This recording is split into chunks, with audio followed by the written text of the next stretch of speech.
Hey everyone. Yeah, welcome to my hotel room here in sunny Drayton Valley. Be here for the next 7 days. But it's day 18 of the journey of me. And so it was a rush day. Had to put my truck all back together. Didn't quite get the repairs completed that I wanted to, but it does run, or it does handle much better today than it has in the past. Which is good, which means I'm gaining. I did find the cause of, some major concern, and it's beyond my repair capabilities, so I'll be taking it in to get it repaired this winter sometime. So day 18. Excuse me. We, maintained most of the daily habits today. The studying is pretty much defunct.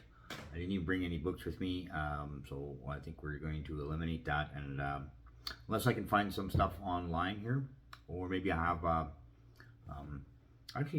could be reading the B31.3 manual, so I'll be reading that first 180 pages, I guess, or 157 pages. The first section is my main concern. I need to read that, understand some of the tables. So I guess I can do that for the next 7 days.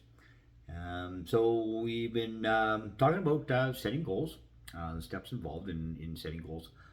So I've got an article here on it says there's 10 steps to setting goals to achieve success, and we've talked about step 1, which was identify the why. Why do you want to set the goals? Step 2, keep your balance, because you got to have health, mood, and productivity, health, mood, and productivity. Yeah, the three things, the triangle, right? So step 3 was have a reasonable amount of goals. You don't want too many so that you're constantly, overwhelmed, right? Or things don't work out. Sometimes it can be too much. So make sure you.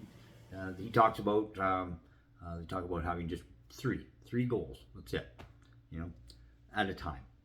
As you complete one, add another one, right? Keep moving forward. Always keep moving forward. Step 4 was set SMART goals, and SMART was an acronym. And does anybody remember what that acronym was? Well, it was, here, I can just quickly bring it up. Specific, measurable, attainable, realistic, and time bound, right? So we can get those ones done. And then we are on step 5, which is make sure your goal is in the sweet spot. Okay, and so best-selling author Jim Collins has a great concept called BHAG, as in BHAG. It's an acronym for Big, Hairy, Audacious Goal. You absolutely want your goals to excite you, and even want them to scare you a little bit. And then they should scare you, in other words, they need to be right on the edge between attainable and unattainable. Are you really, and you really need to feel like you will get fulfillment from accomplishment. So that you have to set that goal and you have to do it. You got to want it more than you want to breathe. That's the edge between attainable and unattainable, right? You got to want it more than you want to breathe. And it's important, man. You can, even little goals like, why do you want to do this, right? Step 1, right? So, anyway, so let's think of gambling. Do you think Bill Gates would enjoy playing blackjack at $5 per hand at a table? Better yet, would you enjoy playing blackjack at a 10-cent table? Obviously not. There's just not enough at risk to truly excite you. But if you're playing at, like, say, at a $500 per hand table, and unless you're very well off, there's a good chance that table would be overwhelming. And so the same goes for your goals, right? As life is essentially a big risk reward, a game. So your goal has to be big and risky enough to provoke passion. Yet at the same time, it should be realistic enough for you to see yourself being able to attain it with a lot of hard work and a tiny bit of luck.